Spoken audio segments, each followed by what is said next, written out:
Hallelujah. स्वागत है आप सबका मेरी भविष्यवाणियों की पुस्तक में। तो आइए हम आज के पवित्र वचन को पढ़ेंगे जो कि परमेश्वर के दास प्रेरित अंकुर यूसुफ नरूला जी के द्वारा लिखा गया है। सिर्फ अगुए के पीछे चलें। जैसा कि पहला शमूएल अध्याय 3 उसकी 6 आयत में लिखा है, तब यहोवा ने फिर पुकार कर कहा, हे शमूएल। शमूएल उठकर एली के पास गया और कहा, क्या आज्ञा, तूने मुझे पुकारा है? उसने कहा, हे मेरे बेटे, मैंने नहीं पुकारा, फिर जा लेट रहे। मेरे प्रियो, आज बहुत सारे लोग हैं जो शरीर के अनुसार बाइबल पढ़ते हैं और उन्हें समझ नहीं आती, लेकिन जब आप पवित्र आत्मा के अनुसार पढ़ते हैं तो परमेश्वर उस विषय में, स्थिति में और समय में आपसे क्या बात करना चाहता है वो आपसे बात करता है। और अगर आपको परमेश्वर की बात समझ आ रही है तो उसकी स्थिति कभी एक जैसी नहीं रहती। एक छुटकारा पाए हुए व्यक्ति और बिना छुटकारा पाए हुए व्यक्ति में एक ही फर्क है।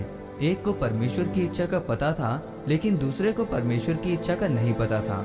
बाइबल कहती है कि शमूएल एली याजक के नीचे काम करता था और वो भवन की सारी सेवा में लगा रहता था। फिर एक दिन यहोवा ने शमूएल को पुकारा, हे शमूएल, हे शमूएल। और जैसे ही उसने परमेश्वर की आवाज को सुना तो वो उठकर एली के पास गया और कहा, क्या आज्ञा, आपने मुझे पुकारा है? एली ने उससे कहा कि मैंने तुझे नहीं पुकारा। फिर वो जाकर लेट गया तो उसे फिर यही आवाज आती है, हे शमूएल, हे शमूएल। तो वो फिर से एली से पूछने के लिए जाता है लेकिन फिर से एली मना कर देता है और तीसरी बार फिर ऐसा ही होता है। तब एली समझ जाता है कि ये यहोवा की आवाज है। तब उसने शमूएल को कहा कि अब जब परमेश्वर तुझे आवाज लगाए तो तू बोलना, हे यहोवा, क्या आज्ञा, तेरा दास सुन रहा है, तू बोल, क्या बोलना चाहता है।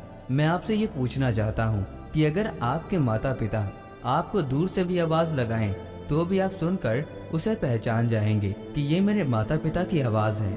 वैसे ही जब परमेश्वर ने शमूएल को भी आवाज दी तो बाइबल कहती है कि परमेश्वर की आवाज एली के साथ मेल खाती थी।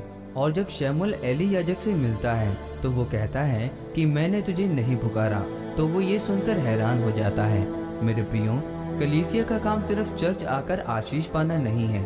आशीष तो आपको मिल जाती है जब आप यीशु मसीह को ग्रहण कर लेते हैं, लेकिन आप इसलिए चर्च में बोते हैं ताकि आप फल लेकर आए। मैं आपको ये बताना चाहता हूँ कि जो लोग एक से ज्यादा सेवकाइयों में जाते हैं वो किसी काम के नहीं हैं, वो कहीं नहीं पहुँच पाते। आज लोग ये नहीं जानते कि आत्मिक पिता की कीमत क्या है। जिस तरह लोग शरीर में व्यभिचारी हैं, वैसे ही आत्मा में भी लोग व्यभिचारी हैं। वो 5-10 सेवकाइयों के पीछे चलते हैं, उन्हें कुछ नहीं पता कि हमें किस दिशा में जाना है, क्योंकि वो विभिन्न आवाजों को सुनते हैं। इसीलिए वो वहां नहीं पहुंच पाते जहां परमेश्वर उन्हें लेकर जाना चाहता है। जब शमूएल को पता चल गया कि उसके दास एली के रूप में ये यहोवा परमेश्वर की आवाज है, तब एली ने शमूएल को समझाया। तब परमेश्वर ने शमूएल से इजराइल की घटनाओं के विषय में बात की और वो उस आवाज को सुनकर सेवकाई कर पाया। इसीलिए मेरे प्रियो, जब आप परमेश्वर की आवाज को अपने आत्मिक पिता के रूप में सुनकर चलते हैं तो परमेश्वर आपको अच्छी संगति देगा, चमत्कार देगा, चंगियाई देगा, वचनों की गहराई देगा और आशीष देगा। आमीन। आइए इस प्रार्थना को आप मेरे साथ एक मन होकर करें। सर्वशक्तिमान परमेश्वर, इस वचन के लिए मैं आपका धन्यवाद करता हूँ और प्रार्थना करता हूँ कि मैं आपकी आवाज को सुनकर चलूं और अपनी बुलाहट को पूरा कर सकूं। प्रभु यीशु मसीह के नाम में, आमीन। परमेश्वर आप सबको आज के वचन के ऊपर मनन करने के द्वारा आशीषित करें। आमीन।